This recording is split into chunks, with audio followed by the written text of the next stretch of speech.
ಇಲ್ಲಿ ಧಾರವಾಡದಲ್ಲಿ ಭಾಳಷ್ಟು ಸೈನ್ಸ್ ಕಾಲೇಜ್ಗಳು ಬಂದ್ಬಿಟ್ಟು ಧಾರವಾಡ ವಿದ್ಯಾಕಾಶಿನೂ ಹೌದು. ಈಗ ಒಂದು ರೀತಿಯ ಈಗಾಗಲೇ ಅನಾರೋಗ್ಯಕರ ಪೈಪೋಟಿ ಇಲ್ಲಿ ಶುರು ಹೌದು ಶುರು ಆಗಿದೆ ಈಗಾಗಲೇ ಸಾಕಷ್ಟು ಎಷ್ಟು ಭಾಳಷ್ಟು ವಿಜ್ಞಾನ ಕಾಲೇಜುಗಳಿಲ್ಲ. ಹುಬ್ಬಳ್ಳಿ ಧಾರವಾಡದ ನಡುಬರ್ಕನ 140 ಕಾಲೇಜುಗಳು. ಅಂತ 140 ಕಾಲೇಜುಗಳು ಇದ್ದ ಸಂದರ್ಭದಲ್ಲಿ ಹೇಗೆ ನಿಮಗೆ ಈ ಕಾಲೇಜಿಗೊಂದು ಗುಣಮಟ್ಟವನ್ನು ಕೊಡಲಿಕ್ಕೆ ಸಾಧ್ಯ ಆಯಿತು? ಬೇಸಿಕಲಿ ನಾನು ಹೇಳ್ಬೋದಾದದ್ದು ಏನು ಅಂದರೆ, ಇಲ್ಲಿ ನಮ್ಮಲ್ಲಿ ಆರಂಭದೊಳಗೆ ಭಾಳ ಇನ್ಫ್ರಾಸ್ಟ್ರಕ್ಚರ್ನ ಕೊರತೆ ಭಾಳ ಇತ್ತು. ಅಂಥ ಸನ್ನಿವೇಶದಲ್ಲಿಯೂ ಕೂಡ ನನ್ನ ವಿದ್ಯಾರ್ಥಿಗಳು ಅಂದರೆ ಕರ್ನಾಟಕ ಕಾಲೇಜಿನಲ್ಲಿ ಕಲಿತಂಥ ನನ್ನ ಕೈಯೊಳಗೆ ಕಲಿತಂಥ ವಿದ್ಯಾರ್ಥಿಗಳು ಅವರೆಷ್ಟು ಸಪೋರ್ಟ್ ಅಂತ ನಾವೇನು ಹೇಳ್ತೀವಲ್ಲ, ಬೆಂಬಲ ಅಂತ ಹೇಳ್ತೀವಿ. ನಮ್ಮ ಸರು ನಮ್ಮ ಗುರುಗಳಲ್ಲಿ ಪ್ರಿನ್ಸಿಪಾಲ್ ಆಗ್ಯಾರ ಅಂದ್ರೆ ನಮ್ಮ ಸಂಬಂಧಿಕರ ಹುಡುಗರನ್ನ ನಾವು ಕರ್ಕೊಂಡೋಗಿ ಅಲ್ಲಿ ಹಚ್ಚಬೇಕು. ಸಿಟಿಯಿಂದ ತುಂಬ ದೂರ. ಮೇಲಾಗಿ ನಮ್ಮ ಸಂಸ್ಥೆ ರೆಸಿಡೆನ್ಷಿಯಲ್ ಏರಿಯಾದಲ್ಲಿರುವಂಥದ್ದು, ಕಲ್ಯಾಣ ನಗರದಂಥ ಒಂದು ರೆಸಿಡೆನ್ಷಿಯಲ್ ಏರಿಯಾದಲ್ಲಿರುವಂಥದ್ದು. ಮತ್ತು ಅದರ ಆಚೆಗೆ ಒಂದು ಕಾಲೇಜಿಗೆ ಬೇಕಾದಂಥ ಏನೊಂದು ಸ್ವಾತಂತ್ರ್ಯ ಅಂತ ಏನು ಹೇಳ್ತೀವಿ, ಇನ್ಫ್ರಾಸ್ಟ್ರಕ್ಚರ್ ಅಂತ ಹೇಳ್ತೀವಿ, ಬಿಲ್ಡಿಂಗ್ ಅಂತ ಏನು ಹೇಳ್ತೀವಿ, ಆ ಥರ ಯಾವುದನ್ನು ನಾವು ಅಲ್ಲಿ ನಿರೀಕ್ಷೆ ಮಾಡೋ ಹಾಗಿರಲಿಲ್ಲ. ಸೊ ಇಂಥ ಸನ್ನಿವೇಶದಲ್ಲಿ ನಮ್ಮ ಕರ್ನಾಟಕ ಕಾಲೇಜಿನಲ್ಲಿ ನನ್ನ ಕೈಯಲ್ಲಿ ಕಲಿತಂಥ ವಿದ್ಯಾರ್ಥಿಗಳು ನಮ್ಮ ಸರ್ ಪ್ರಿನ್ಸಿಪಾಲ್ ಆಗಿದ್ದಾರೆ ಅನ್ನೋ ಕಾರಣದಿಂದ ತಮ್ಮ ಬಂಧುಗಳನ್ನು, ತಮ್ಮ ಸಂಬಂಧಿಕರ ಮಕ್ಕಳನ್ನು ಎಲ್ಲ ತೆಗೆದುಕೊಂಡು ಬಂದು ನಮ್ಮ ಕಾಲೇಜಿಗೆ ಅಡ್ಮಿಷನ್ ಮಾಡಿಸಿದರು. ಮತ್ತು ಆ ಸಂದರ್ಭದಲ್ಲಿ ನಾನು ನೆನಪಿಟ್ಟುಕೊಂಡಂಥ ಒಂದು ಸಂಗತಿ ಏನು ಅಂದರೆ, ಯಾರು ನಮ್ಮಲ್ಲಿ ಬರ್ತಾರಲ್ಲ ಅವರು ಸುಮ್ಮನೆ ಒಂದು 2 ವರ್ಷದ ಪೂರ್ತಿಗೆ ಮಾತ್ರ ಅವರ ನಮ್ಮ ನಡುವರ್ಕೊಂದು ಔಪಚಾರಿಕ ಬಾಂಧವ್ಯ ಇರಬಾರ್ದು. ಆ ಒಂದು ಬಾಂಧವ್ಯ ಶಾಶ್ವತವಾಗಿರಬೇಕು.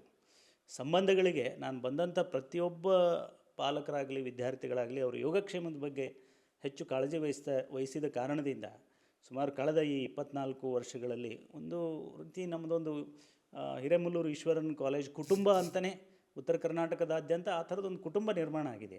ನೋಡಿರಿ, ಒಂದು ಇನ್ಫ್ರಾಸ್ಟ್ರಕ್ಚರ್ ಇರಲಿಲ್ಲ, ನಿಮಗೆ ಸೈನ್ಸ್ ಹಿನ್ನೆಲೆ ಇರಲಿಲ್ಲ. ಆ ಎರಡು ಕಾರಣಗಳನ್ನ ನೋಡಿದಾಗ ಅದು ಅಷ್ಟು ಬೇಗ ಕಾಲೇಜ್ ಕ್ಲಿಕ್ ಆಗ್ಬೋದು ಅಂತ ನಾವ್ಯಾರು ಊಹೆನೂ ಮಾಡಿರಲಿಲ್ಲ. ನಿಜ. ನೀವು ಹೇಳುವ ಆಸಕ್ತಿ ಮತ್ತು ನಿಮಗಿರುವಂಥ ಕಾಳಜಿ ಸಂಸ್ಥೆಯನ್ನು ಕಟ್ಟಿ ಬೆಳೆಸ್ತು. ಇದ್ರ ಜೊತೆಗೆ ನೀವು ಕಲ್ಯಾಣ ನಗರ ಮತ್ತು ವಿಶ್ವವಿದ್ಯಾಲಯದ ಹತ್ತಿರ ಇದ್ದದರಿಂದ, ಸಾಹಿತ್ಯದ ವಿದ್ಯಾರ್ಥಿಯೂ ಆಗಿದ್ದರಿಂದ ಸಾಹಿತಿಗಳ ಸಂಪರ್ಕ ನಿಮಗೆ ನಿರಂತರ ಬಂತು. ಖಂಡಿತ. ಧಾರವಾಡದಲ್ಲಿ ನನಗೆ ಸಿಕ್ಕಂಥ ಒಂದು ದೊಡ್ಡ ಸೌಭಾಗ್ಯ ಅದು.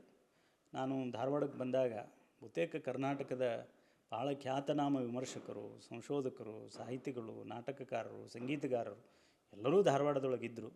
ಮತ್ತು ಧಾರವಾಡದಲ್ಲಿ ಎಡಬಿಡದೆ ಕಾರ್ಯಕ್ರಮಗಳು ನಡೀತಾ ಇದ್ವು. ಮತ್ತು ಆ ನಡೆಯುವಂಥ ಕಾರ್ಯಕ್ರಮಗಳಲ್ಲಿ ಬಹುತೇಕ ನನ್ನ ಥರದ ಯುವಕರು ಆ ಕಾಲಕ್ಕೆ ಹೆಚ್ಚು ಆ ಕಾರ್ಯಕ್ರಮಗಳನ್ನು ಆಸ್ವಾದಿಸ್ತಾ ಇದ್ದರು. ವಿದ್ಯಾವರ್ಧಕ ಸಂಘದ ಚಟುವಟಿಕೆ, ಅದು ವಿದ್ಯಾವರ್ಧಕ ಸಂಘ ಚಟುವಟಿಕೆ ಆಗಿರ್ಬೋದು. ಮಲ್ಲಿಕಾರ್ಜುನ್ ಮನ್ಸೂರ್ ಕಲಾಭವನದಲ್ಲಿ ನಡೀತಾ ಇರುವಂಥ ಪಂಡಿತ್ ಉಸ್ತಾದ್ ರೆಹಮತ್ ಖಾನ್ ಸಾಹೇಬರ ಪುಣ್ಯತಿಥಿ ಸಮಾರಂಭದಲ್ಲಿ ಅಹೋರಾತ್ರಿ ಸಂಗೀತ ಮಹೋತ್ಸವ ನಡೀತಾ ಇತ್ತು. ಅದನ್ನು ನಮ್ಮ ಪೂಜ್ಯ ಗುರುಗಳಾದಂಥ ಪ್ರೊಫೆಸರ್ ಸದಾನಂದ ಕನ್ವಳ್ಳಿ ಅವರು ಅದನ್ನು ನಡೆಸ್ಕೊಡ್ತಾಯಿದ್ರು.